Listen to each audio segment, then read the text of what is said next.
Hello guys, it's about Shrek 3 or Shrek the Third. So Shrek the Third is the third Shrek movie. It's definitely not the best Shrek yet. Shrek 1 and 2 are definitely vastly superior to this movie. But it was not. I don't think movie was as bad as everybody thought it was. Maybe it's because it's just Shrek, and Shrek is just so amazing as a character. Shrek is just such an amazing character, and it also has all the memes in it as well, including the Dwarf Will is the baby meme, and including, of course, introducing characters like Merlin. But so Shrek the First is basically about Shrek doesn't want to become king because it's not fit for it. And the king dies and he's still a frog. And he basically said, okay, go get King Arthur. And they go to get King Arthur and they get the wrong guy. And then they find King Arthur and he's basically a loser.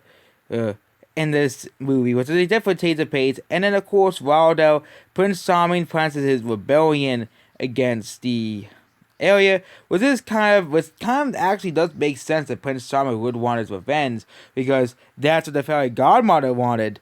And therefore, Prince Charming to be with Fiona, so of course he starts his rebellion again and takes over the kingdom. Basically, it is very similar to other types of movies that we have already watched before.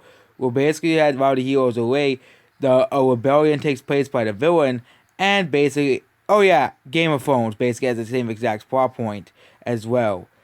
And some other guy basically takes them over, and they come back to see someone else ruling on the throne because they basically just make a coup d'etat and just said, okay, it's our kingdom now.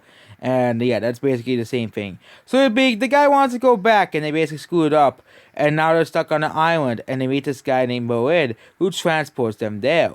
And of course, Prince Solomon wants to kill Shrek in front of the whole village.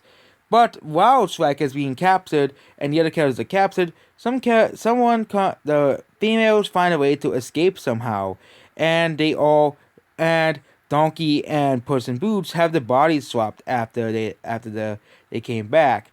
And also, it has been revealed that Shrek lied, they told the truth that they wanted him to be king so he can be saved. And of course, there's the end part of the movie where where they defeat him, and all the villains go against, of course, Prince Charming, and he's finally defeated for good. No more revenge plots for you, but Shrek 4 is probably my least favorite Shrek movie.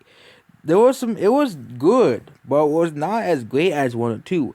It wasn't a massive disappointment, as many people say it is, but I still didn't think it was great as the first two Shrek movies. Definitely nowhere near those two movies. I'll give this movie around a 6.5 out of 10. But, and yeah, Shrek the Third may seem lazy, but it kind of makes sense that Prince Charming is the villain. He wasn't really the villain of the second movie. The real villain of the second movie was really the fairy godmother, the villain of the second movie. The, the, the. And yep, that's basically it about this video. Goodbye.